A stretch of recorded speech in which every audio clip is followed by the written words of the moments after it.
Listen, man, I am art can be a myriad of things. And when I think about art is something that you actually create, something that you're inspired by. And if you think about it, a lot of business professionals create some type of income for themselves. So why is that not art? I am art. I am strong. I am powerful. I'll go far. My name will be written in history. When I'm gone, this is how you'll remember me.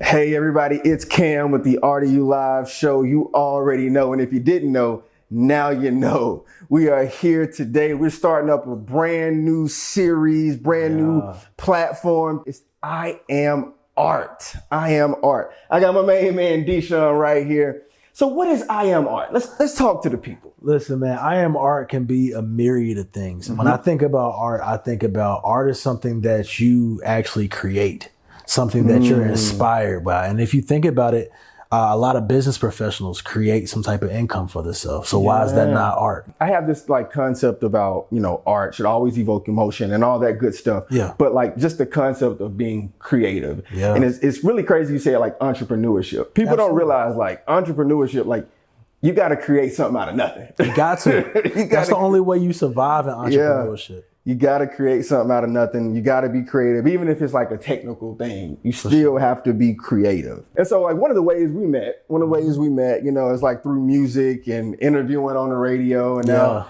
R&B Live. Man, you remember how we met? We met at the show. Who was supposed to tell the people that?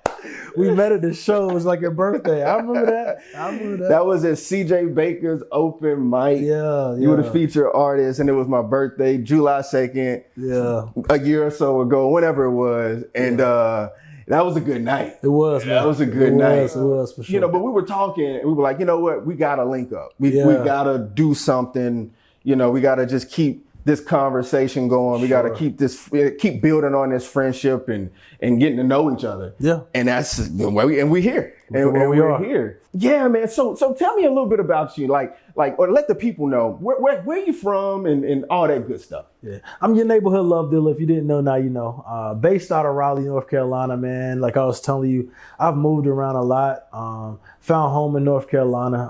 I am an alumni of the illustrious North Carolina Central University, Eagle Pride Amplified. And the crazy thing is I didn't want to go to Central, bro. Really? I didn't want to go to Central. Like I had football scholarship, I had music scholarship, and my mother was an alumni from Central.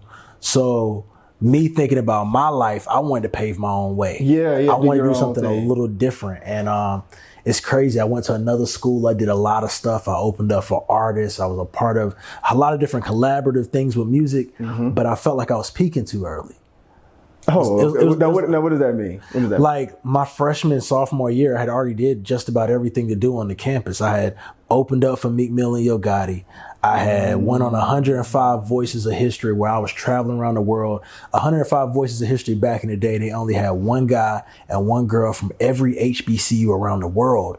They flew them out to Washington, D.C., made a big choir, and then you had some type of celebrity guest singing. And the time I went, we had Tremaine Hawkins and Kim Burrell. Wow. So, and that was like my freshman year. Yeah. So by my sophomore year, I'm looking around like, it's only so big I'm going to get. Yeah. I need to go somewhere else. There's a little bit more competition. And Central was just perfect for me. Wow. Yeah, wow. Man. You said something, man. You said something about like paving your own way. Yeah. I'm originally from Mississippi. Okay. Graduated high school, came up to NC State. Yeah. And it was the same general concept of like, I wanted to spread my wings and do something different. Yeah. And I think, we talk about a lot of different things. We're two, men sitting here. That concept of like wanting to like fly a little bit. Got to. You know what I mean? Got like that's really important in my opinion. And that doesn't necessarily mean proximity. For me, it meant moving away from home. Yeah. But it just kind of means like doing your own thing. Doing your own thing. You know what I mean?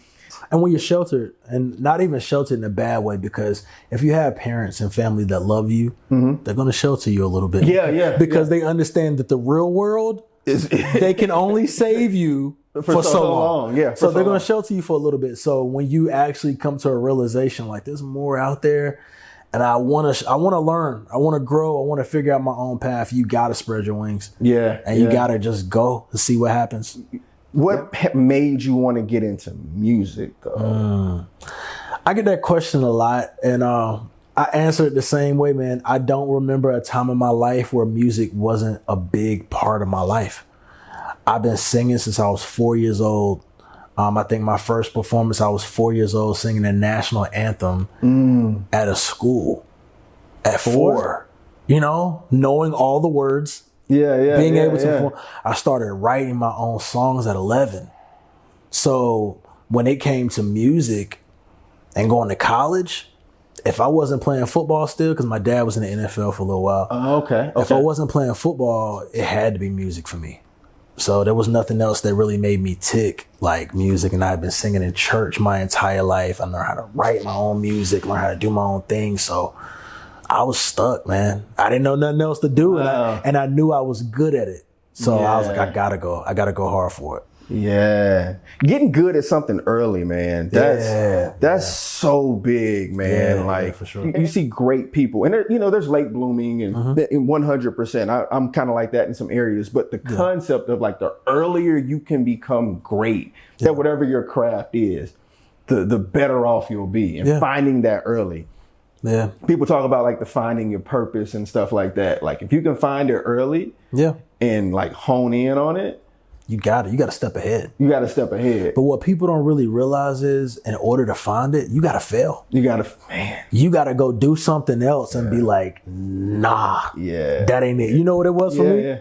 Soccer was it for me because I played every sport. I played basketball, football, baseball. I ran track. I was on a wrestling team. But soccer, I could play it.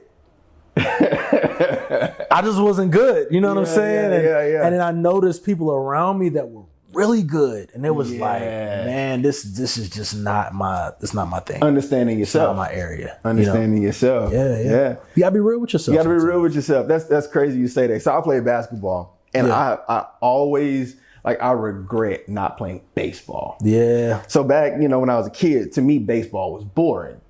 And now, once again, knowing myself, I probably wouldn't have been good at it. But like getting older, I was like, I wish I would have played baseball. That's where the money at. That's where exactly. That's where the money at. The more you know. $200 million contract.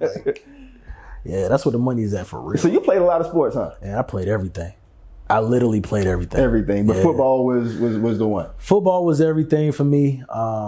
Because of the legacy that I had with my father. And then on top of that, I was good and I enjoyed it. I played a lot of positions. So offense, defense, I was on the defensive line. I played linebacker. I was on the offensive line. I played fullback some. Like I really did it all. So it was just a part of my life that I think that, and you know how you could reincarnate yourself and have another life? I'd still be playing football. Yeah, but music just took over, man. When I went to college, they said, you can't do both. So what you gonna do? Music was it for me. So you chose music. Yeah, man. You chose music. That's interesting. Like I said, when I went to NC State, I went undeclared, man. I didn't know what I wanted to do. I feel it. I honestly didn't want to go to college. Yeah. I genuinely didn't know what I wanted to do. I was in JROTC in high school. Play ball, all that good stuff.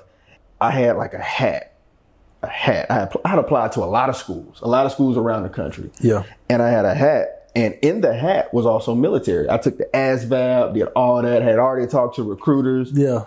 I was like, whatever I pull out this hat is the way I'm gonna go. Yeah. It was a hat that had like the schools that had scholarships and all that good stuff in it. Yeah.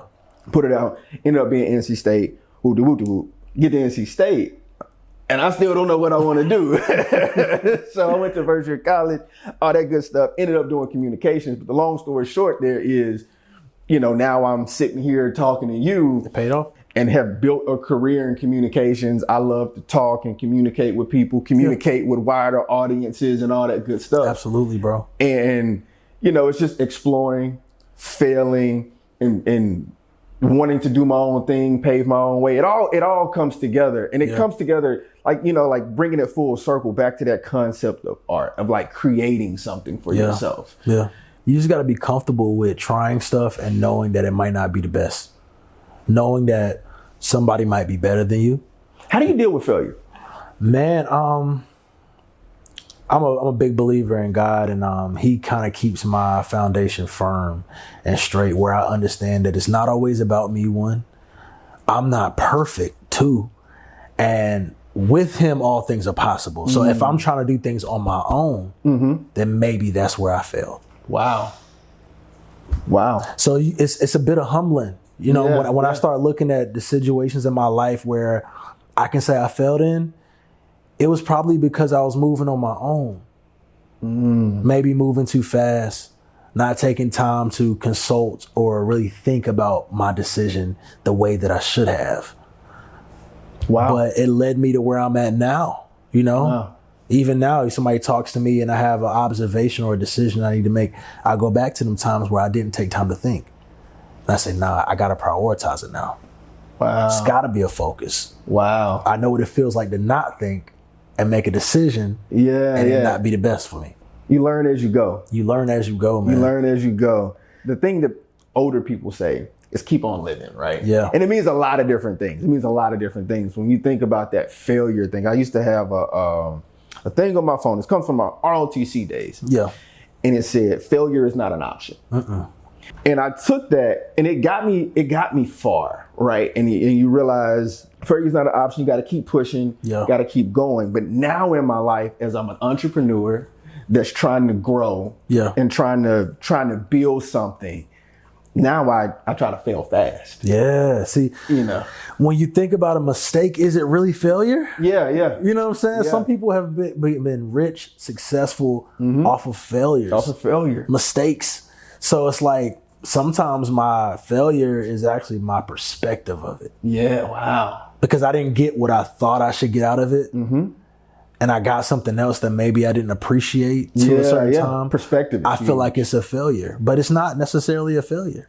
Perspective is huge. Yeah, it's huge. Half full, half empty type person. Yeah. If you're a half empty person, you're always going to see failures as the worst thing ever. Yeah. But if you're the half full mindset, you're going to say, well, at least I tried it. Yeah. At least I learned At least I learned something. At least I can try again, you know? At least I learned something. Perspective, and how you see the situation, how you see the world. Yeah. I mean, it was about a year ago, bro. It was about a year ago. Yeah. Sitting there looking at this guy. Now keep in mind, I'm in my 30s, right? Yeah. I'm in my 30s. About a year ago, it just hit me like a ton of bricks. I'm looking at this guy. It was a cloudy day. Yeah. It was a cloudy day. Like, great. And I'm looking up at the sky, and then there's like the clouds move or something, or like there's a hole in the sky, and it's like blue. It's like bright blue. And 30 something years of my life, I'm thinking when the sky is gray, it's just gray. That's not the case. The sky is always blue. It's just where you're at in that moment. Yeah. It's just the clouds are covering it in that moment, but the sky is always blue. Always. And it hit me like a ton of bricks. We're getting back to that word perspective. Yeah. It's just where you're at in that moment. The clouds are just covering the sky. Yeah. Right? You know what I'm saying? But they will move, they will go. And it's somebody somewhere else that is experiencing the blue sky. Yeah. And it hit me. I was like, it's just perspective. That's all it is. The sky isn't really gray. It's just what I'm seeing. It's just where I'm at right in that moment. It's crazy. I got a story, man. And you say you're from Mississippi, right? That's right. My very first performance with Anthony Hamilton was in Mississippi. Really? Yeah. So we went to Mississippi, we flew down there, everything was great. I got the nerves, you know what I'm saying? But I also was prepared. Yeah. So I'm ready to go shine. That's the way I was looking at it. I wasn't nervous, like, what if I mess up? I'm like, let's do this. Yeah. So I'm going to skip past after the show because the show went great. Everybody loved it. I knocked it out the park. I did my job well. Everybody in the team said I did my job well. So now we're going back to the hotel. When we get on the way back to the hotel, tell me why it's late at night. It had to be like 1, 2 in the morning. Sprinter breaks down, middle of the interstate, and on the side is a swamp. And I'm in a room, I'm in a Sprinter with people that I kind of just met. You know what I'm saying? Far away from the crib. The first show. Yeah. It was like, man, I just got to see it through. And looking at it now full circle, man, it actually was a beautiful thing because it helped me bond with the squad even more. And I remember the moments. Yeah, I remember us getting to the hotel after all of it was over, and they were like, "Yeah, you're a part of the team now. Yeah. You officially got initiated now." And it was a full circle moment because I'm looking at it like, God, why? Yeah. Why I had to go through this my first situation? Why I'm at the late at night? But all it did was help me bond with people that I didn't know like that. Yeah. And that I needed to grow with.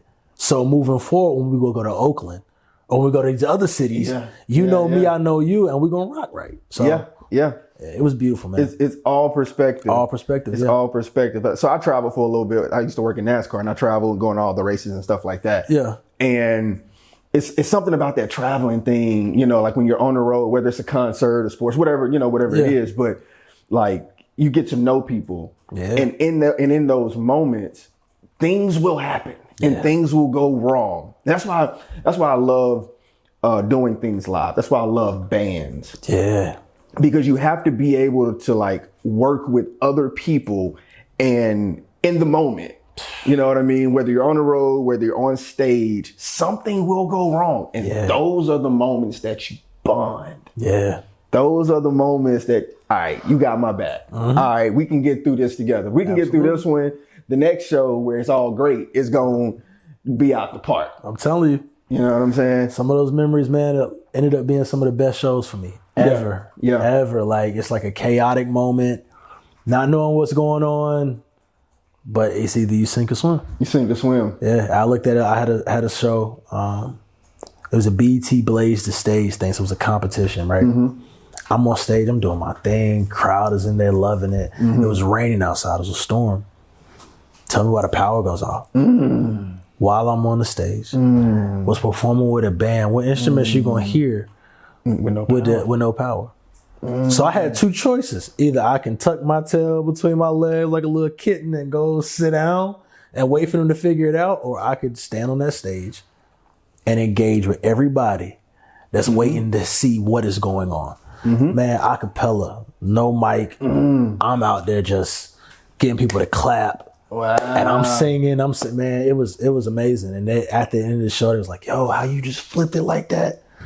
Amazing, man. See, that's what, to me, that's the most beautiful thing about like performance. Yeah. And just live and just being in the moment. Yeah. And why I have such respect for anybody. We talk about art. Anybody that creates things, anybody that has to figure it out in the moment. Yeah.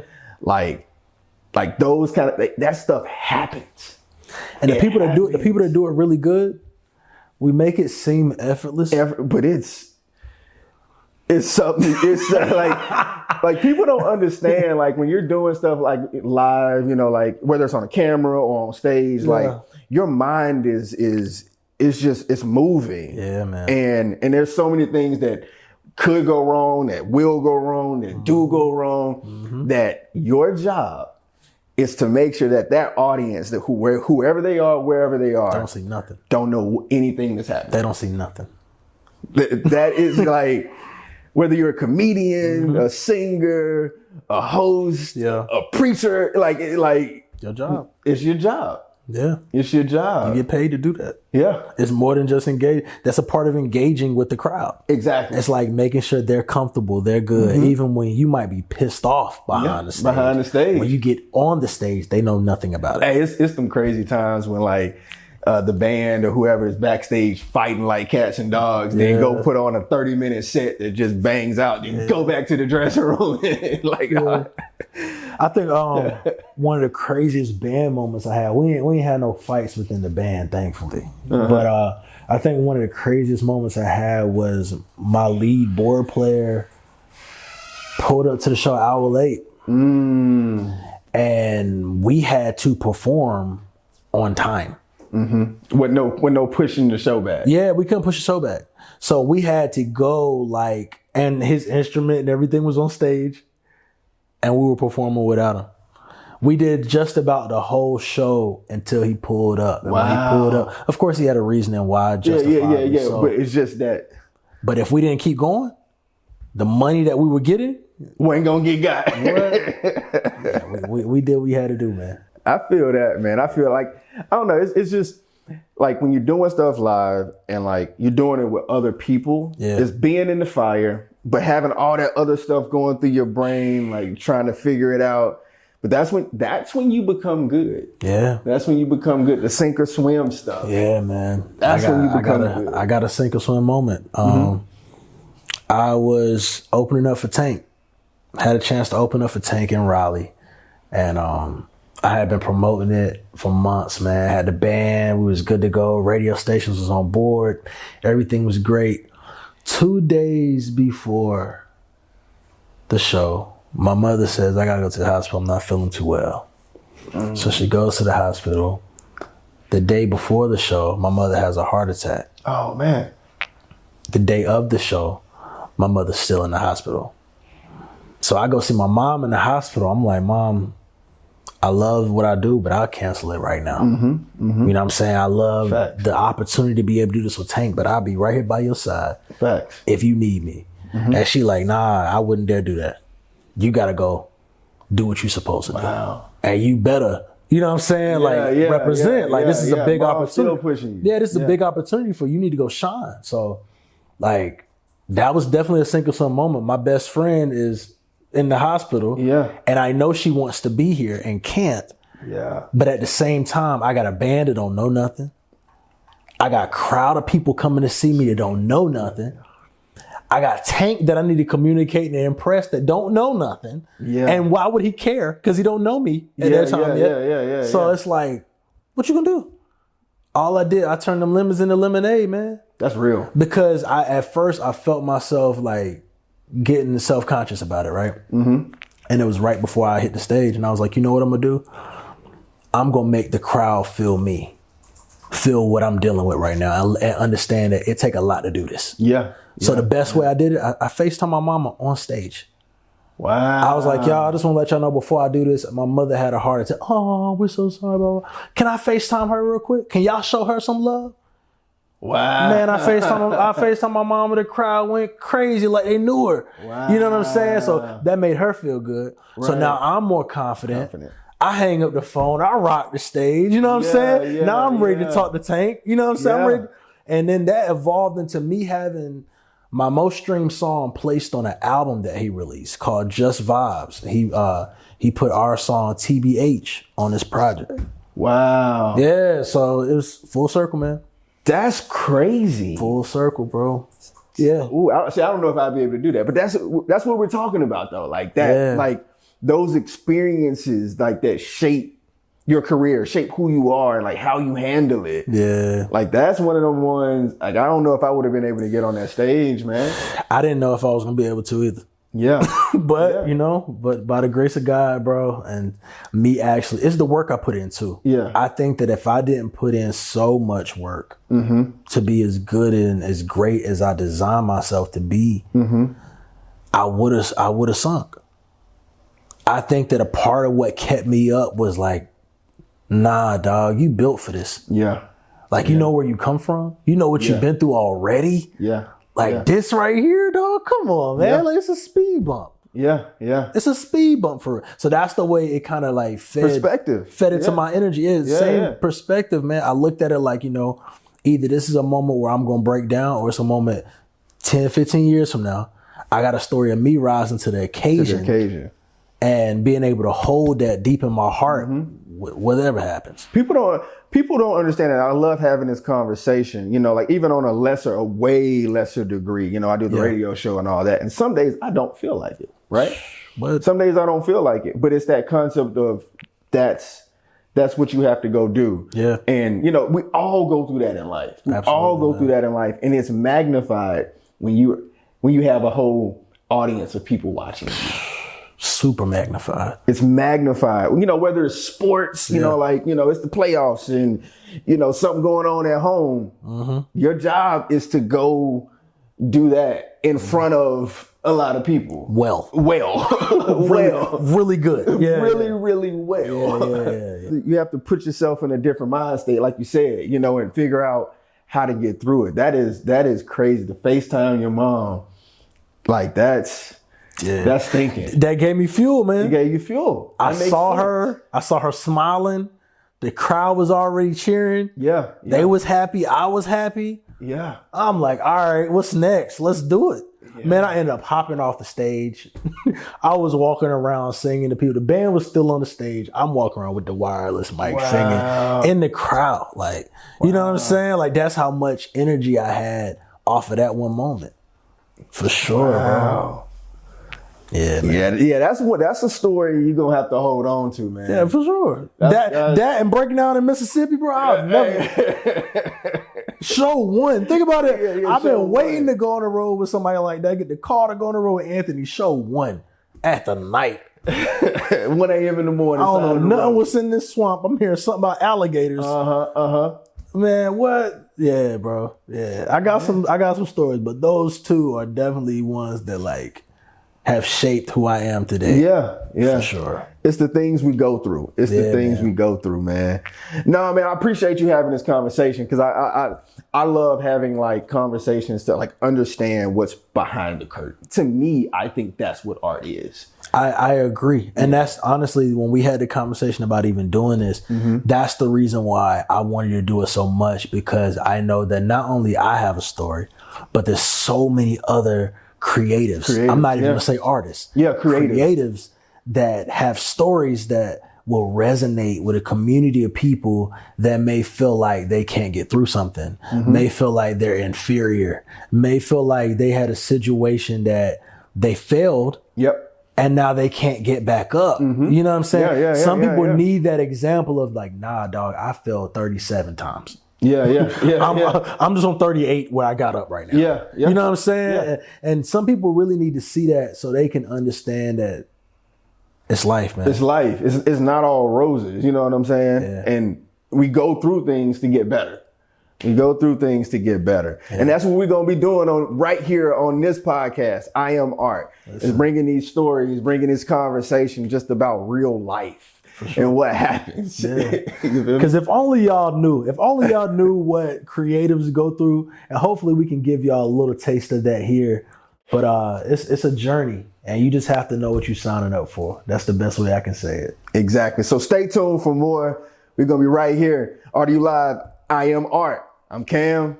Your neighborhood love dealer, Shawn. We'll see you.